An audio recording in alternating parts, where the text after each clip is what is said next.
Most people think aging is simply the passage of time. You get older, your body wears out, your energy declines, disease appears, and we're told that's just normal.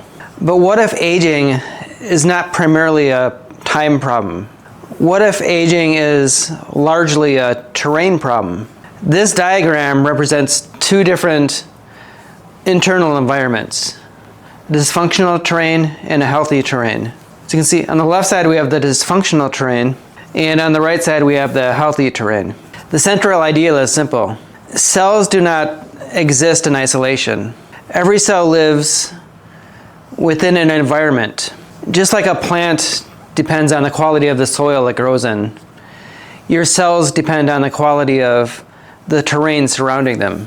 When the terrain deteriorates, the cells struggle. And when this terrain improves, the cells function better. Over the decades, that difference may determine whether you age rapidly or remain resilient. Let's start with the dysfunctional terrain. You'll notice that everything starts with poor circulation or constricted blood flow. This is important because every tissue in your body depends on circulation. Blood delivers oxygen, blood delivers nutrients, blood removes waste, and blood carries signaling molecules. Without circulation, nothing else works properly. And as blood flow becomes impaired, a cascade of downstream consequences begins. So poor circulation means less delivery, less oxygen, less nutrients, less waste, and creates stress inside of the system. Most people think of oxygen itself, but oxygen is only useful if it actually reaches the cells. You can have plenty of oxygen in your lungs and even in your blood, yet still have poor oxygen delivery at the tissue level. And this distinction is critical. The goal is not simply more oxygen. The goal is more effective oxygen delivery. And as delivery issues increase, oxidative stress worsens. Free radicals begin to accumulate. Repair mechanisms become overwhelmed. Inflammation becomes more common. The body starts operating in survival mode instead of growth mode. Eventually, the mitochondria begin to struggle. The mitochondria are often called the power plants of the cell, but they are incredibly dependent on their environment. When blood flow declines and oxygen delivery becomes impaired, mitochondrial performance drops. The result is less ATP, less energy, less resilience, and this is where many people start noticing symptoms: fatigue, brain fog, poor exercise tolerance, slow recovery, cold hands and feet, and declining vitality. But these symptoms are often not the root problem. They are signals that the terrain underneath has deteriorated, and eventually cellular dysfunction becomes widespread. Repair slows down, inflammation increases, the body becomes less adaptable. This is where many chronic diseases emerge. And importantly, this is also what many people call aging. Now let's look at the other side. Healthy terrain starts with strong circulation.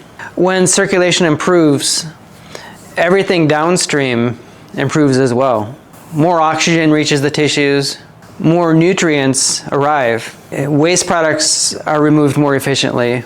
The entire environment becomes more supportive of cellular function. So notice a section that says efficient oxygen delivery. Again, oxygen delivery is not just about oxygen concentration.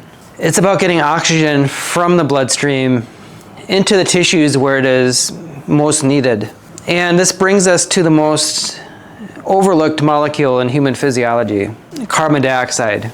Most people think of carbon dioxide as merely a waste gas, something we need to get rid of. But our biology treats carbon dioxide very differently. CO2 is actually one of the major regulators of circulation and oxygen delivery. CO2 relaxes the blood vessels and it helps maintain a healthy blood flow. It influences microcirculation It helps determine how efficiently oxygen leaves the bloodstream and enters the tissues. And this is known as the Bohr effect. Without carbon dioxide, oxygen tends to remain attached to hemoglobin.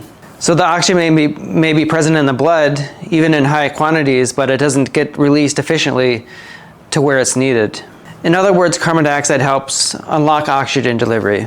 So when oxygen levels are appropriate, then oxygen delivery improves. Tissues receive more oxygen, mitochondria function more effectively, energy production becomes more efficient, the terrain improves. So healthy mitochondria are not just the result of taking supplements. They're a result of a supportive environment. Mitochondria need circulation. They need oxygen delivery. They need proper pH regulation. They need stable gradients. And carbon dioxide plays a role in all of those processes. So when the terrain improves, you get high energy. Energy improves.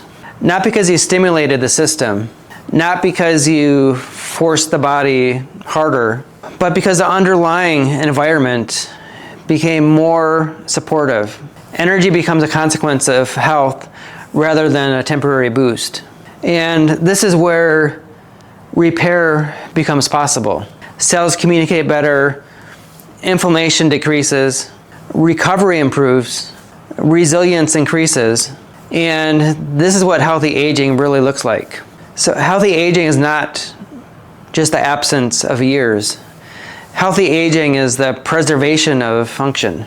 So when people think of anti-aging, they often think of individual interventions. One supplement, one hormone, one drug, one peptide, one biohack. But if the terrain remains dysfunctional, the benefits are often limited. It's similar to trying to grow a healthy tree in poor soil. The solution is not decorating the tree. The solution is improving the ground that the tree is rooted in. And that's why that statement, you can't out-supplement a toxic terrain, is so important. You cannot compensate forever for a deteriorating environment. Eventually, biology wins. The terrain matters. This is why I became interested in carbon dioxide. Not because it's a miracle molecule, not because it solves every biological problem, but because it appears to influence some of the most fundamental aspects of the terrain itself, which is circulation, oxygen delivery, blood flow, cellular energy production, and ultimately the environment in which every cell operates. So if there's one idea I want you to remember from this diagram that I made, it is to remember from this, symptoms happen at the level of the cells, but the cause often begins in the terrain. The healthier the terrain becomes, the more the body can do what it was designed to do, which is repair, adapt, generate energy, and age with resilience rather than decline.